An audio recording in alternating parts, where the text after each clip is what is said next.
Welcome to my hangar number 8. This is the Challenger 300, and it's very aptly named because it's a challenge to operate. It's one of the most beautiful aircraft in the X-Plane inventory, in my inventory. It's made by Bombardier in Montreal, although it may be manufactured in a variety of different places. But you can go to Montreal and pick one of these up for about $26 million. Give or take a few million for accoutrements. This particular model in X-Plane is made by D-Den, and it's a pay-wear aircraft. I bought it quite a while ago, and it's taken me a long time to figure out how to fly it, or at least how to operate it. And I have to give a nod of thanks to my friend Brad for helping me out with that, with his 2 videos that you can watch that go into some detail on the systems for operating this aircraft. I'm going to go over that very lightly today, try not to get you bogged down in what every button does. But one of the first sets of buttons you can play with is over here in the sidebar menu, and if you bring up animations, you can do various things inside the aircraft, outside the aircraft. You can open doors. Like that, you may see, oh, that's on the other side of the aircraft, I'm sorry. If we try that one, you'll see a baggage door in the back open up. And you can raise and lower the blinds inside, and you can look at various views inside the aircraft and operate doors and things like that. I'm not sure what this one does, but this one closes the exterior passenger boarding door. Like that. Beautifully detailed. So having closed the doors, let's try and get in. Now I've gone ahead and done a few preliminary things here. The first thing I've done is to go down to our center panel, and I've turned on the batteries. We have an option for external power, but I'm not going to do that. I'm going to go straight to APU and try that in a minute. What I have done is program the FMC. This is the ubiquitous X-Plane XFMC, as they call it. I wouldn't say ubiquitous, but it is the X-Plane generic FMC. And as you're probably familiar, it has a lot of drawbacks. But I've gone ahead and put in our route here and hope that it all works out fine. Our route being a little flight that I want to do today. If I go over to my browser and Sky Vector, I've plugged in a route from KSLC Salt Lake City up to KTWF in Twin Falls, Idaho, Joslyn Field, Magic Valley Regional Airport. So that's our route. It comes north. We're going to take off on runway 35, and we're going to land on 26, which you see here. So we'll jump back in, put that away. I think we'll put it away. Oh, I know, I've got this on, so it's messing me up. Let's see, Command F, there we go. Okay, let's go ahead and turn on our APU. And to do that, we just simply go down here to the APU switch and tap it on to run. And if we go up above to the ND, we'll see that it is now spooling up. While that's doing that, I'll just come over here and check our baro at 3038. I believe that's right. We can just check that again on the chart. Let's see here. 3038 it is. Now you see right below the baro, you've got an indication here for minimums. Hold on a second. Let me get back to my screen. Minimums. To change the minimums, you want to go to the refs button here. Click that 3 times. First is your V speed, second is your V ref, and the third is minimums. And then if you rotate this data dial, you can dial that down wherever you like it. I generally pick 200 feet in an aircraft like this. And while we're taking a look here, before I do that, I want to just come back down here and give everybody some air conditioning. by turning on the APU, and the APU generator is on, and we can do a cross bleed. So now people are getting some fresh air. All right, back up to where we were. You can go to radio, click that, and then use this dial again to scroll over to here. We can turn traffic is on right now. If you turn traffic off, you'd see that. But it's on, so you don't see anything. It's kind of curious. But then again, there are a lot of curious things about this aircraft. If we pick radar down here, and we tap, let's see, we want to scroll that to we'll get TARA, and then tap it, and we'll get our ident. So that's all set. So if there's any bogeys out there, we should see them on this screen. We can put on the flight director and the nav mode. And while we're thinking of nav mode, we want to make sure that our nav source is FMS. All right. I want to check something on our route, because I ran into this before.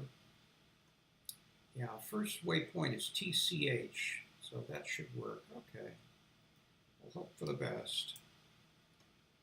Not going to do anything else up there except for our altitude, and I want to set our altitude to 25,000, which is our cruise altitude today.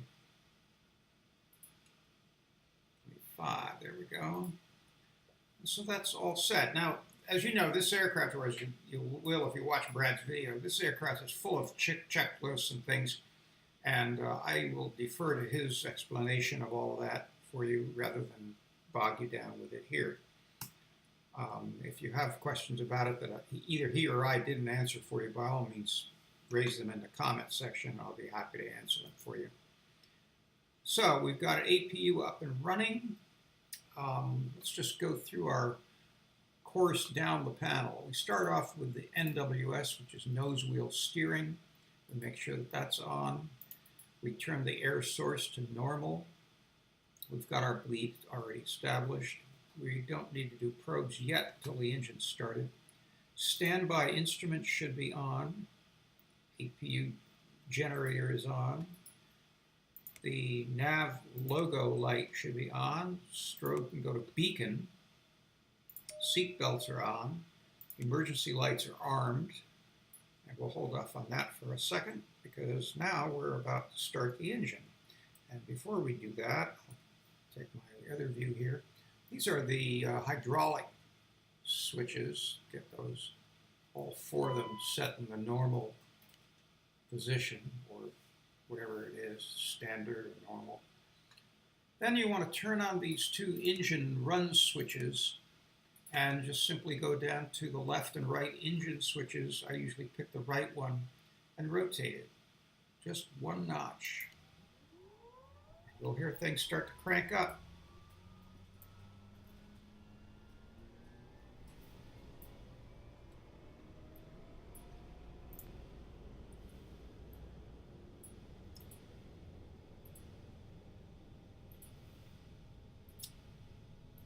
When that's done, we can go down to number 2, or rather number 1, and do the same thing. What you have to do is click it.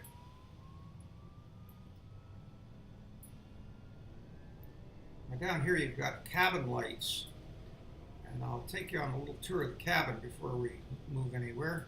Just want to make sure all my systems are up and running. Those all look good.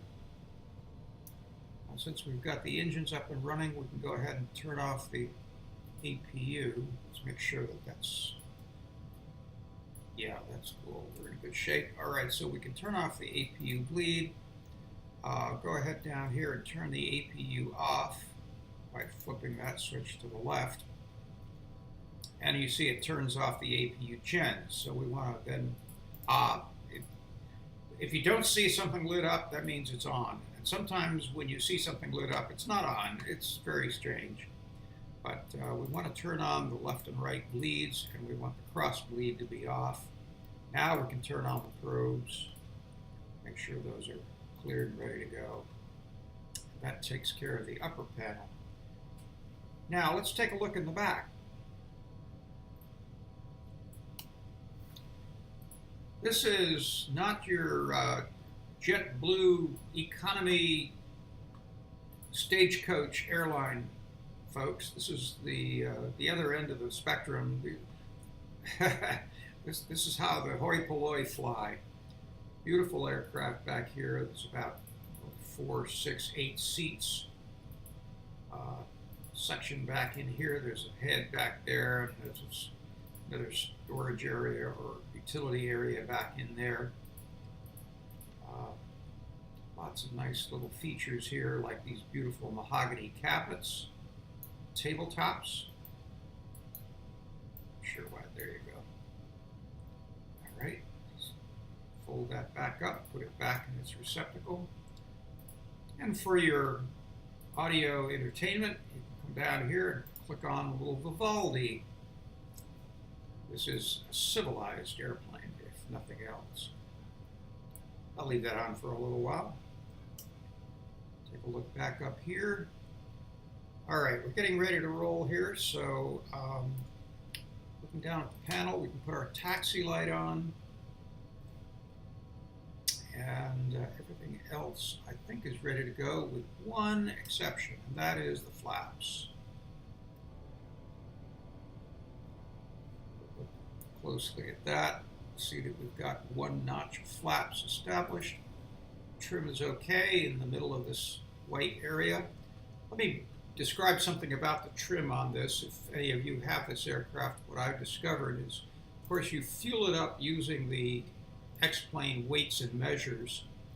And what I have done, this is the important thing right here, aside from how much fuel you put in, and I noticed that has changed.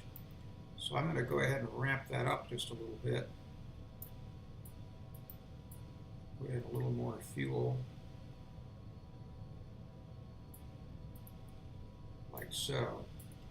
And then I'm going to change our center of gravity over to minus 15, 16 centimeters, somewhere right in there. And let that go. That will dictate where your trim is. And if you have that set to a positive number too far, you will find this pointer down here at the bottom, and that's not good because you'll be flying with your elevators out of whack all throughout the flight. I see our heading is indicated as 310, and we want to fix that to be 350.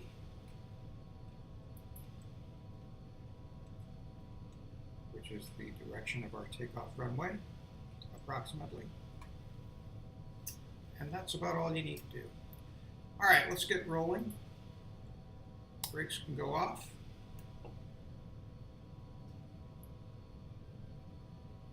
Hold on a second. Brakes can go on because I saw something weird happen here.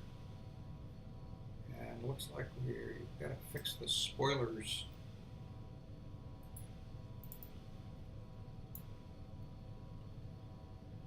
See if that fixed it.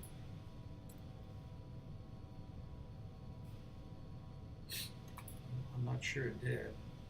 Maybe it did. Let's just check that again. Oh, wait a minute. I think it, yeah, that fixed it. So there we go. Just to be sure, I'll take a look outside. Yeah, we got our flaps down, the spoilers are okay. And we are ready to roll. So park brake off. Give ourselves a little bit of thrust. Start to maneuver our way.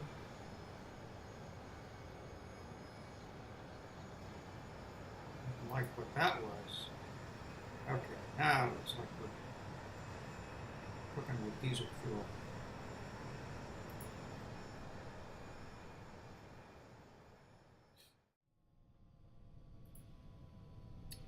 A bit of a side wind today. On runway 35.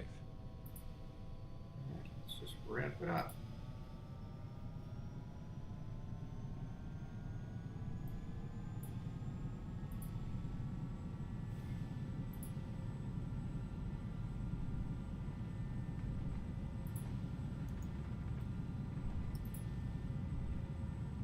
There goes our VREF, or V speed. Stall. Yeah, I don't think we're stalling.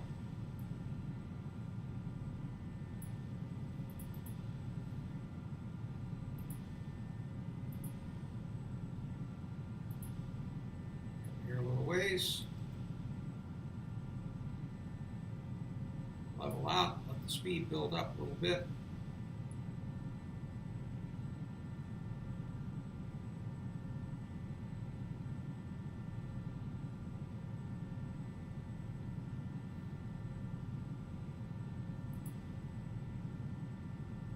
All right, I'm going to go ahead and put in the VNAV. It changes our VNAV speed to 250. And then we'll hit the AP to get ourselves on the route. Sometimes the airplane likes to dip. Yeah, and you get these strange signals. I think that's because our flaps are down and we're getting too close to the flap limit.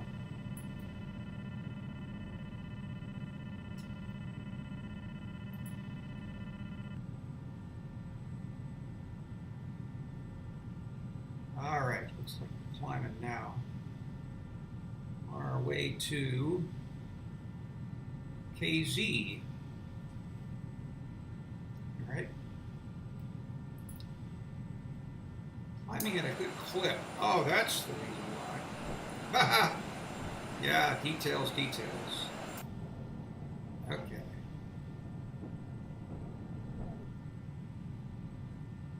Well, I tried this video before and I said that I hope I get things right this time without screwing up completely. And I don't know if that qualifies. I guess that qualifies as a screw up completely. But we're doing okay now. Got our speed up to 245. Now this is the thing about this aircraft. Your VREF or VNAV button will control the speeds of the aircraft up to cruising altitude. What it will not do is control them on the way down. And now that we're at 10,000, I'm going to go ahead and turn off the landing lights and the taxi light. Yeah, it won't control them on the way down. And you see now, because we've hit 10,000, it's gone up to 290 actually. So we're accelerating up to that speed. And if I leave the throttles full forward the way I've got them right now, you may see this thing jump past that mark up into the red. And that's always a pain in the neck because you get this annunciator that screeches overspeed, overspeed, overspeed, overspeed at you. And it doesn't shut up until you come down below that red mark. But you can see the rate of climb we're doing. I mean, we're just barreling straight up. This airplane really does like to climb.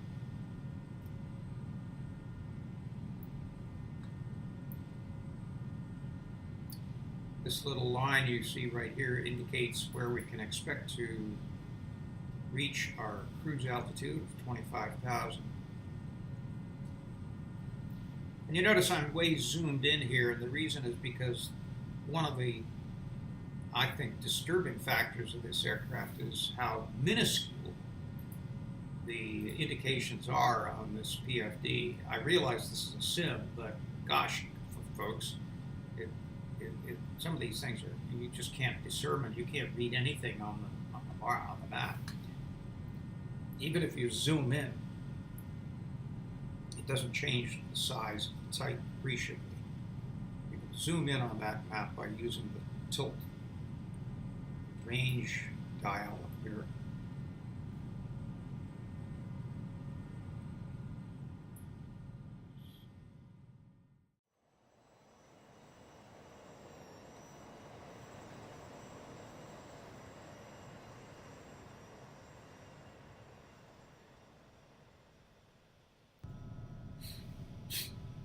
Now let's check this out. Yep, looks good. The arc is right here, the waypoint is right there, so we're going to reach our chosen descent altitude in time. We're getting down to 12. I'm going to go ahead and put the landing lights on. I'll leave the taxi light off because that's in the nose gear, which is not down yet. We're actually going to intersect a little early. Maybe we can just fudge that a little bit.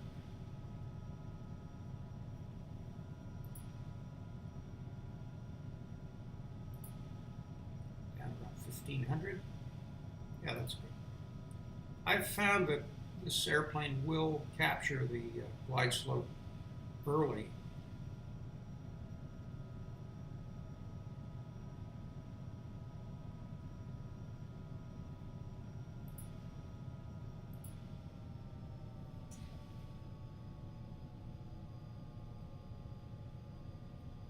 And what I'm going to do now is dial in our VREF speed of 120. Not that we want to be flying at that speed, but that will give us a reference when we get down in the vicinity of the runway, what we want our landing speed to be. The VF number was 117, if you recall.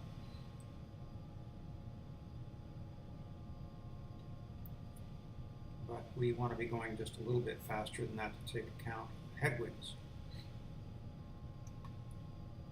The intersect arc looks like it's in a good position. Passing 10,000, landing lights are on. Speed decreasing nicely. When it gets down to 210, we can retract the spoilers and start to use flaps.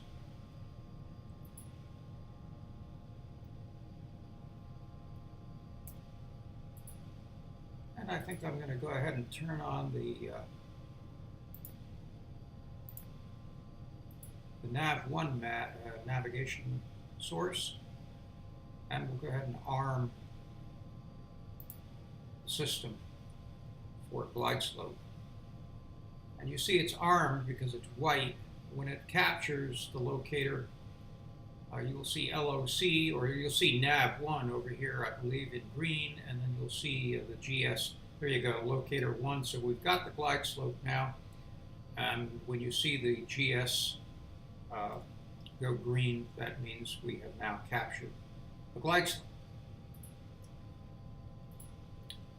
And we've just about reached 210. So I'm going to go ahead and engage one notch of flaps.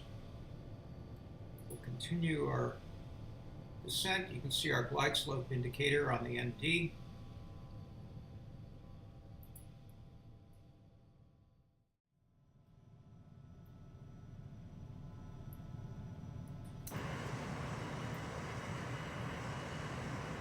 Go ahead and lower the gear.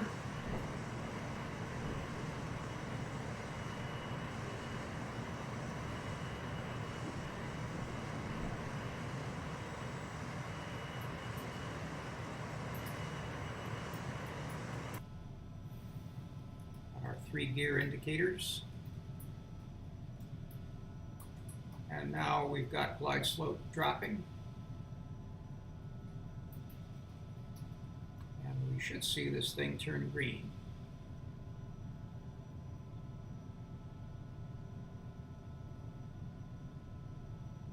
Which it just did. And now the nose goes down as the airplane starts to descend under control of the glide slope.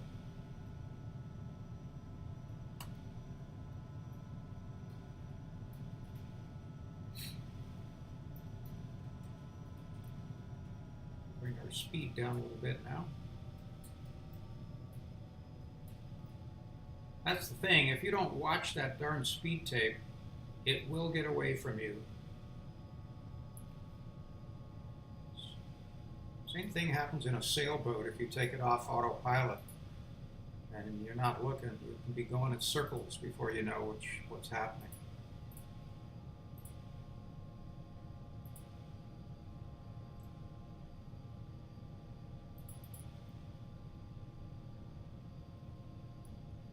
Landing altitude is 4154.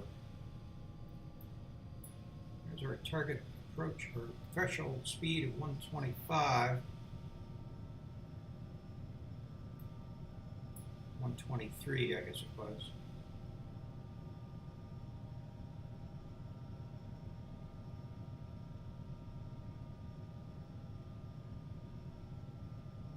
Approaching 26. Indeed we are. Last notch of flaps, full flaps.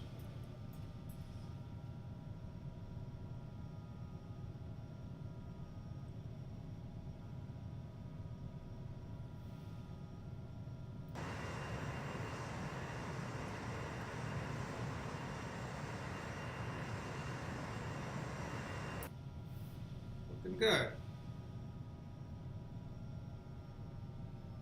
Drop our speed.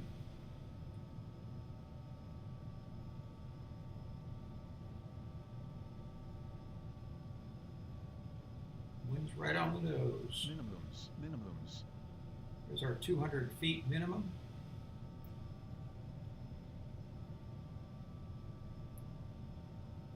$100.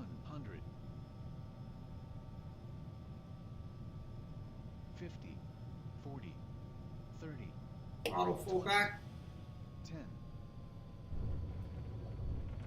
Nose down. Reverse.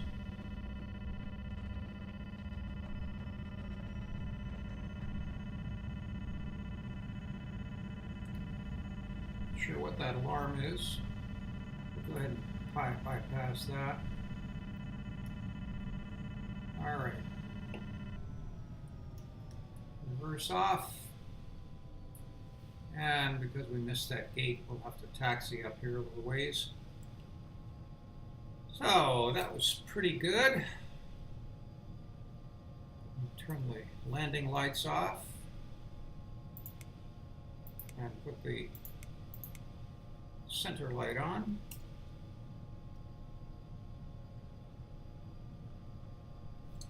Bring up the flaps. Make sure our spoilers are down all the way.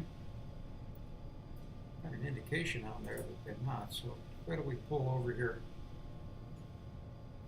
in the taxi area?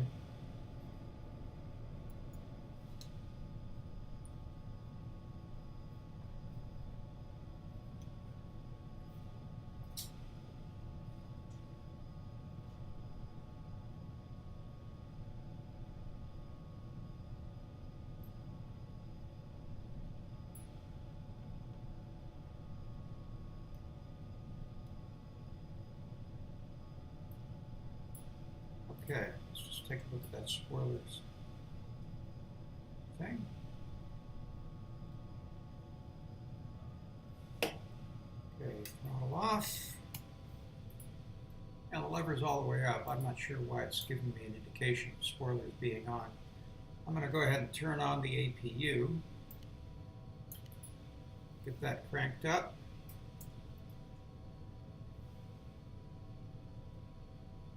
Yeah, it's still there. Not sure why. I don't think we've got any spoilers out. Nope. Oh, we do. Well, I'm not sure. Those are probably auto spoilers, so let's see if we can get those down.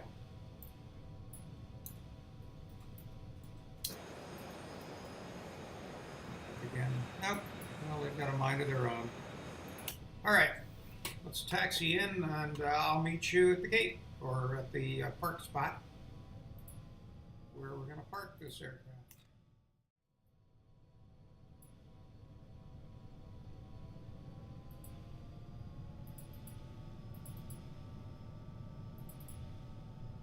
Over here next to this Cessna. Well, I'm going in the wrong direction for the T, but that's okay. I didn't want to get too close to him. Nudge it up in here a little bit. Oops. Too much nudge. All right.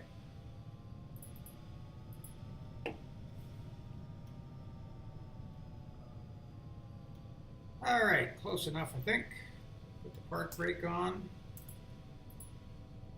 Take a look down here. We've got our EPU on. it's cranked up, so we can go ahead and put on the APU bleed, which was up here. Do a cross bleed. We can turn these guys off so we don't blow them out.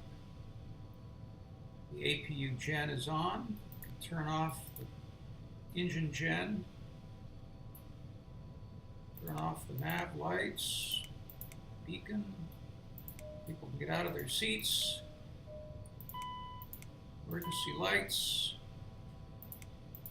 And those. And let's turn off the engines by just simply flipping these two switches down here. And with that done, we can open up our doors by using our little animation screen. And we can back up and jump out. So there you have the Challenger 300 by Bombardier. Beautiful corporate jet. I guess you got to be a corporation to afford $25, $26 million to get around. That's a pretty nice way to travel. So thanks a lot for joining me. I hope you enjoyed that. If you have any questions about this or comments of any sort, by all means, stick them in the comments section. Slam down that thumbs up if you like this video. And I'll see you soon with number 9, whatever that may be. Steve out.